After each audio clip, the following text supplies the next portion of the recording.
Senario pembangunan Malaysia yang telah berganjak daripada ekonomi berasaskan pertanian kepada perindustrian membawa bersamanya keperluan guna tenaga manusia mahir dalam pelbagai sektor. Sehubungan itu, pada 8 Mei 1969, Jabatan Tenaga Rakyat ditubuhkan dan kini dikenali dengan Jabatan Tenaga Manusia atau JTM di bawah Kementerian Sumber Manusia bagi melaksanakan program latihan kemahiran ke arah mencapai visi untuk menjadi organisasi peneraju dalam membangunkan tenaga kerja yang berdaya saing. Keberkesanan JTM dalam menepati matlamatnya terus mampan memenuhi permintaan dan dinamik seiring kemajuan teknologi yang sentiasa meningkat dan bercambah. Dari teknologi asas ke teknologi tinggi, termasuk juga bioteknologi yang kini mendapat perhatian langsung daripada Yang Amat Berhormat Perdana Menteri. JTM terus proaktif menjana tenaga kerja yang berpengetahuan, berkemahiran, cekap dan kompeten dengan penekanan terhadap K-pekerja atau K-worker. Fokus Jabatan Tenaga Manusia dalam konteks pembangunan modal insan adalah terhadap dua strategi jabatan, iaitu pertamanya, menyedia dan menjalankan program latihan kemahiran pra-pekerjaan, dan kedua, meningkat taraf kemahiran pekerja bagi memenuhi sektor perindustrian negara. Hasrat jabatan adalah untuk membekalkan pekerja industri yang berkemahiran dalam pelbagai bidang serta mencapai penggunaan tenaga manusia secara optimum. Bergerak seiring dengan peredaran teknologi yang dinamik, penilaian sistem latihan di institusi latihan Jabatan Tenaga Manusia adalah secara berterusan bagi memastikan ILJTM sentiasa menjadi peneraju kemahiran terbilang.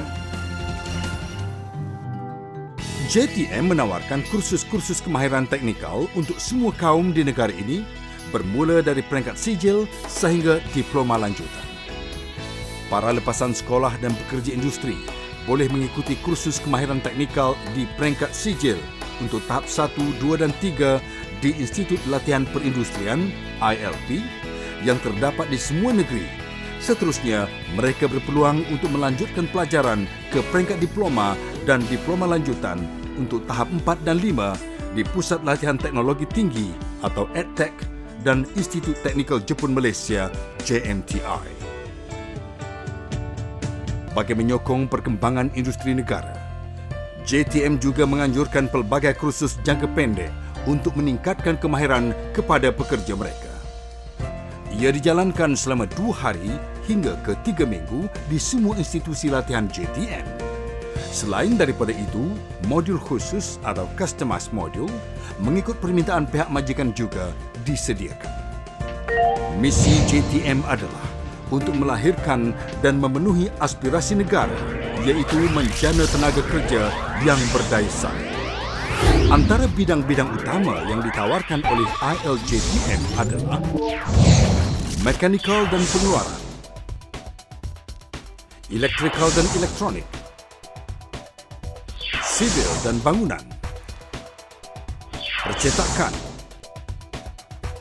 plastik dan non-metal. Sejajar dengan pembangunan industri aviation dan marine negara, kursus yang berkaitan dengannya juga ditawarkan. Pensyarah-pensyarah ILJTM adalah berketerampilan dan mempunyai kepakaran yang disahkan oleh Jabatan Perkhidmatan Awam.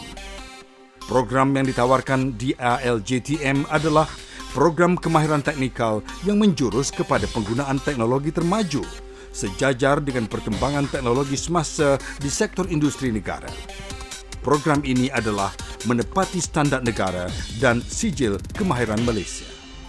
Kesungguhan JTM bagi menepati matlamat untuk tampil sebagai peneraju kemahiran terbilang telah dimanifestasikan dengan meletakkan pusat-pusat kecemerlangan di semua institusi latihan JTM.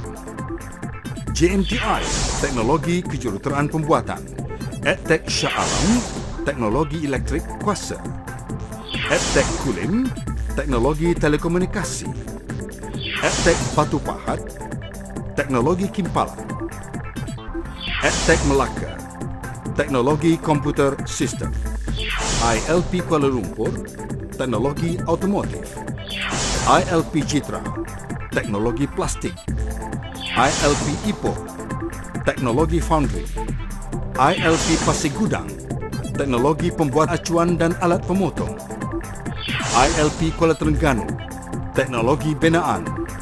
ILP Kuantan, teknologi fabrikasi logam. ILP Bukit Katil, teknologi instrumentasi.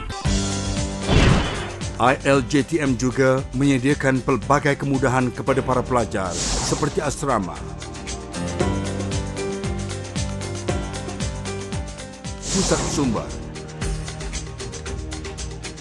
dewan makan, dewan kuliah, kemudahan riaba, makmal komputer dan keperluan ICT seperti capaian internet 24 jam di semua institut.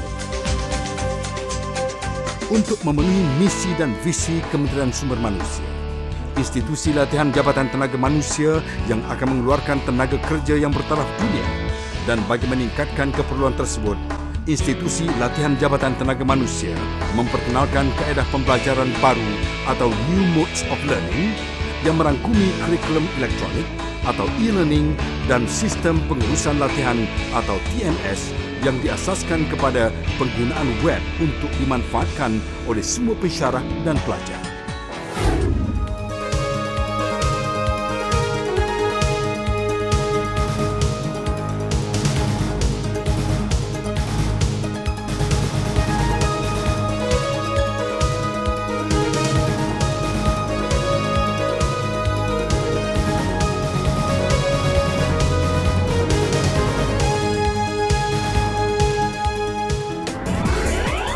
Pencapaian Wawasan 2020 yang disasarkan menerusi misi nasional bagi menjadikan Malaysia sebuah negara maju amat bergantung kepada kualiti modal insannya. Justru itu, JTM akan terus komited untuk merealisasikan visi negara ini dengan melaksanakan peranannya dengan penuh tanggungjawab. Jabatan Tenaga Manusia, peneraju kemahiran berdiri.